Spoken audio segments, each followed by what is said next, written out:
Welcome friends, মধ্যশিক্ষা পর্ষদের পক্ষ থেকে আজকে 6 জানুয়ারি 2026 বিদ্যালয়গুলির জন্য অত্যন্ত গুরুত্বপূর্ণ একটি বিজ্ঞপ্তি দিয়েছে। কারণ এই বিজ্ঞপ্তি 2026 সালে যে সমস্ত ছাত্রছাত্রীরা মাধ্যমিক পরীক্ষা দেবে তাদের অ্যাডমিট কার্ড সংক্রান্ত, যেটা অত্যন্ত গুরুত্বপূর্ণ একটি বিষয়।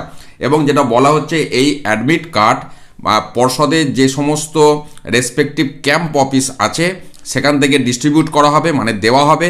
সেটা দেওয়া হবে আগামী 20 জানুয়ারি 2026 সকাল 11টা থেকে বিকেল 5টা পর্যন্ত।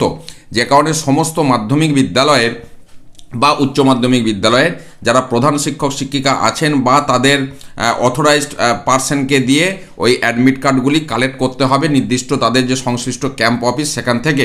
পাশাপাশি আরও একটি বিষয় এখানে বলা হচ্ছে, যদি সেই অ্যাডমিট কার্ডে কোনো ভুল ভ্রান্তি থাকে, কোনো মিস্টেক থাকে, তাহলে ওই অ্যাডমিট কার্ড যে দেওয়া হবে তার সাথেই সেই ভুল কিভাবে সংশোধন করতে হবে তার জন্য গাইডলাইন দেওয়া থাকবে, সেটাকে ফলো করতে বলা হচ্ছে।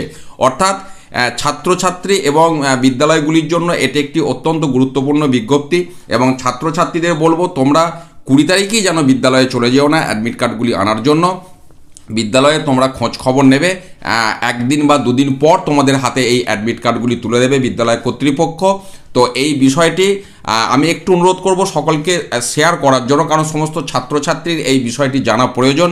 পাশাপাশি বিদ্যালয়গুলির ক্ষেত্রেও অত্যন্ত গুরুত্বপূর্ণ একটি বিষয়। ভালো থাকুন, সুস্থ থাকুন, ধন্যবাদ।